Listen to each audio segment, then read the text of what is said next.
Okay, today on Eric 62, we've got the stuff back from the sandblaster, and to get all this stuff sandblasted was $40. So there's no way your whole day of Saturday cleaning is going to get it that clean that quick with no hassle for $40. Every time I try to sandblast something, or I don't sandblast something, I should say, I wire wheel it or whatever, every once in a while I do it.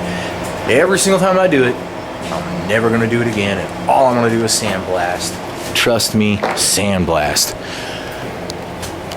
Here's the rest of the stuff over here. Now this has actually just got a light coat on it because I had this blasted at the machine shop just because it was there already and stuff, and it was they were worried that it was going to oxidize, so they just put a light coat of black paint on there for us. What we're going to do now though is we're going to grind these edges here. Some of these edges will have nicks and cuts and real harsh 90-degree bends on them, and all of these harsh areas like that on the edges, paint won't want to stick to that really well. A rounded edge is a lot easier for paint to stick to, so we're going to get all the nicks and stuff, grind that off there with a 120 grit wheel, and we'll do the same thing with some of our other items over there. Now since these here have this light paint on them, we're just going to get some scratch pads and we're just going to lightly scuff them up, just give the paint a little bit of something to bite into.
All right, everything's getting ready to paint, and what I've done is I'm using this right here.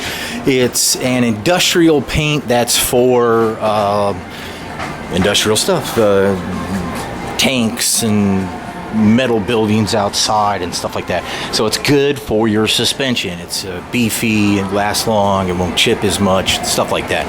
It's a 4-to-1 ratio, so that means that if I'm putting 4 cups in of this, then I put in 1 cup of hardener, and you can see that it has all the dimensions here on the side. There's a 4-to-1 right there. So we just mix this up. We'll be shooting a light fog coat on this. We'll give it 5 minutes to get sticky and tacky, then we'll go ahead and shoot. Now when we're shooting this, normally when you paint a car or what have you, you have your pressure up anywhere from 25 to 35 pounds, 45 pounds, depending on what kind of gun you're using. But the problem is that when you shoot stuff like this, if you were to shoot into this pocket with a high degree of pressure, then you get a lot of back pressure blasting out at you, and you can't get into your nooks and crannies as well. So we're going to have our air pressure down pretty low, probably around 20 pounds or so. Think about more like a spray can and just kind of shooting it on there, but it'd take too long with a spray can. And so we'll look out for dust bunnies and things like that. We'll get our light fog coat on there, then you can get a light coat on there, and we can come back and look for dust bunnies again too. And if we wait until it's pretty nice and dry, 20 minutes or so, depending on hot or cold or humidity outside or what have you, then you can knock off any dust bunnies that you see. We're not really that worried about dust bunnies on a suspension part, but you know, you're painting it, you might as well take the time to try to do it as nice as possible. Plus, if you are going to be painting your car, this is the practice that gets you good by the time you get to your car. So if this looks ugly, don't think your car's going to look good either. That's sort of weird.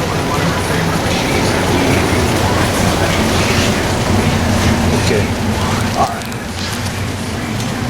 Okay, so even though this says 40 pounds, by the time it goes all the way through the long hose, you drop a pound or 2 per foot. I forget what the math is, but the moral of the story is by the time it gets out here, I've got a very little bit of primer on. So now this is going to control my fan, whether I'm wide or if I'm narrow. I'm going to kind of have it a little bit narrow.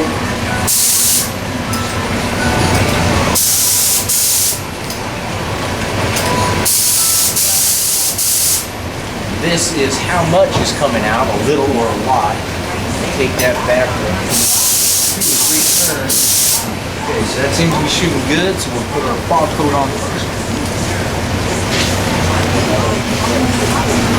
I don't have a fog coat.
Okay, everything's got 1 coat on it, so I'll give this about 20 minutes or so to dry. Areas where there are threads, we don't need a lot of paint, so you're trying not to shoot a lot on there. Also where the bushings are going to press into the inside right here, and on this shaft right here, you don't want to have a lot of paint on those. Another thing to remember is that paint is very literal. A lot of times you'll be looking at a piece like this right here, and you'll just by, I guess, normal, human nature, is you'll just paint it like this. And so you won't, if you don't specifically hit this edge and this edge all the way around, it won't get hit most of the time. The overspray is not going to go, and so hit all of your sides first, hit all your nooks and crannies first, and then do the mass of the item. But do not hit the mass and then just assume that all these little areas are going to be covered, because they will not. On something like this right here where I have to shoot inside, what I'll do is I'll take my fan that I have wide and I'll narrow it down just to a stream. And then I'll just shoot that stream in there and just keep building up until it looks painted enough in there, because obviously you're not going to be able to get all the way in there that great. So narrow the fan, shoot it in, and you just let it keep shooting in and fan it around until it covers up good. So this is just about ready for our next shot. So I'll come around and I'll look for anything where it looks like I might have missed. And underneath, things like that, that's always tough. A lot of times when you get things like this, you got to remember to shoot up like this and then come and shoot back down like that, because again, it paints very literal, and if you just shoot generally, it's not going to necessarily stick on the top and the bottom of these brackets. Now, another thing I should say is I generally don't do it this way. Normally I'll get this front end and I'll put it on the truck and I'll mock it up, and because that, it scratches and maybe a little dirty, things like that, welding and such. But we're trying to save a little bit of time, so we're going to go ahead and we're going to paint these now. Sometimes too I'll put the bushings in, because the paint will get scratched when we put the bushings in. We already know the paint's going to get a little scratched when we put the front end in and such, so I just went ahead and did it this way. So we'll see if this works out for us or if it ends up shooting us in the ass, but I think we'll be all right.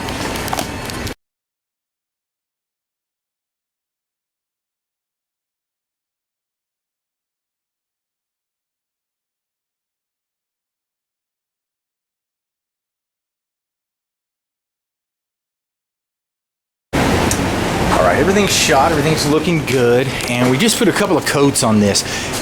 You might be tempted to shoot 3 or 4 coats on here like you would automotive paint, because it's looking all cool and glossy, and the more paint I put on, blah blah blah. The problem would be that is it's going to make this more likely to crack and chip off and stuff like that. So we just go a couple of nice light medium coats and we're all good to go. Now this stuff generally takes a couple of days to dry. You can put an additional accelerator in there, but I don't like that. I think that it's better if the paint dries nice and slow and naturally. So, but you want to keep from manhandling this for several days, because the fingerprints will show up really fast and easy. So we're all done for now. What we'll do next on this is we'll simply put this stuff away for a bit, and then we're going to wait for some more parts, and then we're going to do something else. So stay tuned.